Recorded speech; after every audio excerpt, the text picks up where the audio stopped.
शीतल अपने mummy papa के साथ कुछ समय पहले ही नए मकान में शिफ्ट हुई थी। ये मकान शहर से दूर एक छोटी सी कॉलोनी में था। गर्मियों की छुट्टियां होने से उसका पूरा दिन घर में ही बीत रहा था।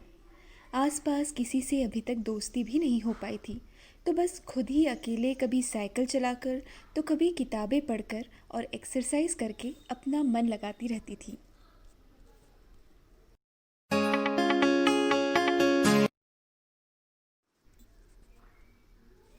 शीतल का नया घर काफ़ी बड़ा था। घर के सामने और पीछे की तरफ बहुत सी खाली जगह थी। शीतल ने बागवानी करने का सोचा और खूब सारे पौधे लगाए। शीतल बहुत खुश थी। रोज़ अपने पौधों में पानी डालती, नए पत्ते और फूलों को खिलते देख बहुत खुश हो जाती। पर यह खुशी बहुत लंबे समय तक नहीं रही। कॉलोनी जंगल के बहुत करीब थी। कई जंगली जानवरों का उस कॉलोनी में आना जाना लगा रहता था। एक दिन उन्हीं जानवरों ने शीतल के बगीचे पर धावा बोल दिया, सारे पौधों को खराब कर दिया और कुचल दिया। दूसरे दिन जब शीतल ने अपने बगीचे के मुरझाए पौधों को देखा तो वो दुखी हो गई। उसे बहुत गुस्सा आ रहा था। मन ही मन उसने ठान लिया था कि वो इन जंगली जानवरों को सबक ज़रूर सिखाएगी।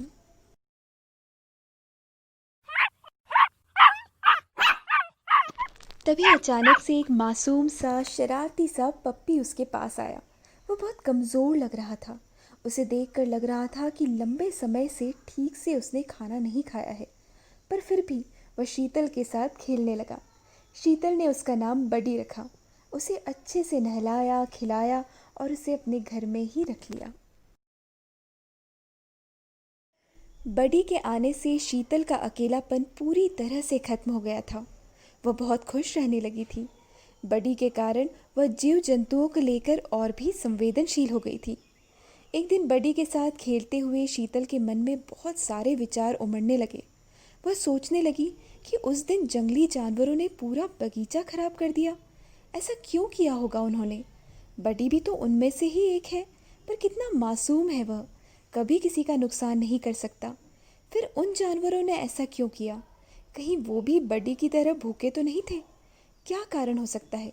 बहुत सोचने पर भी उसे समझ नहीं आ पा रहा था।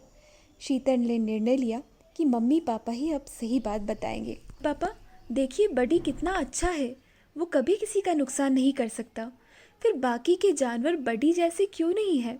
उन्होंने मेरा बगीचा क्यों खराब कर दिया? शीतल की मम्मी ने जवाब देते हुए कहा, बेटा, यह कॉलोनी को बने अभी 1 साल भी मुश्किल से नहीं हुआ है। पहले यहाँ जंगल ही था। उन जानवरों को कुछ समय लगेगा नए माहौल के हिसाब से ढलने में। शीतल सोच में पड़ गई। उसने अपनी मम्मी से कहा, इसका मतलब तो यह हुआ मम्मी कि वो जानवर हमारे बगीचे में नहीं आए हैं। हम उनके घर में घुस गए हैं, वो भी उनसे बिना पूछे। शीतल के पापा ने मुस्कुराते हुए कहा, बिल्कुल सही समझी मेरी बेटी, पर यह तो गलत है। हम अच्छे लोग नहीं हैं। हमारे अंदर शिष्टाचार ही नहीं है। हमने गलत किया है। शीतल ने उदास होकर कहा, हाँ बेटा, हमने गलत किया है, पर हम कर भी क्या सकते हैं?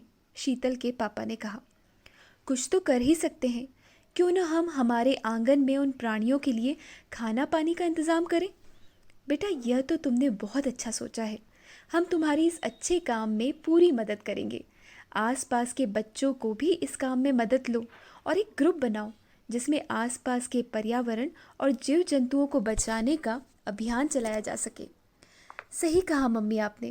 कल से ही हम इस काम में लग जाएंगे। पर बेटा, एक बात हमेशा ध्यान रखना, जीव जंतुओं का मन बच्चों की तरह मासूम होता है। वो बहुत कुछ हम जैसे ही हैं। उनकी भी परेशानियां होती है। दुख, भय, क्रोध, सब तरह की भावनाएं उनमें भी होती है। इसलिए किसी तरह की जल्दबाजी नहीं करना। दोस्त बनने में समय लगता है।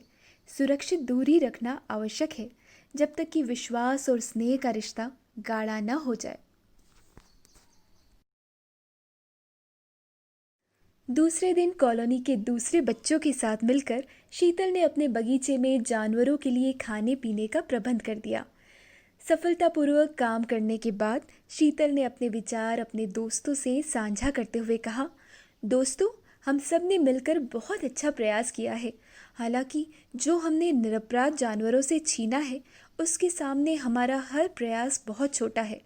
हमें लंबी दूरी तय करना है। अभी आने वाले समय में हमारा हर कदम, हर निर्णय इन जानवरों के हित में होगा। आओ दोस्तों, हम ये प्रण करें कि हम लोग इनकी आवाज़ बनेंगे।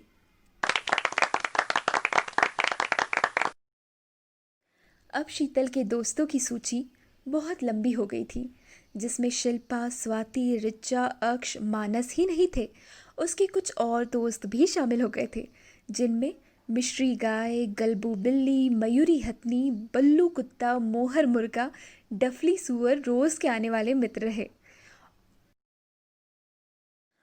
और सबसे खास दोस्त अब भी शीतल का था, बडी, जिसने शीतल के जीवन में आकर दोस्ती और खुशियों के फूल तो खिलाए ही, साथ ही उसके जीवन को सही अर्थ दे दिया।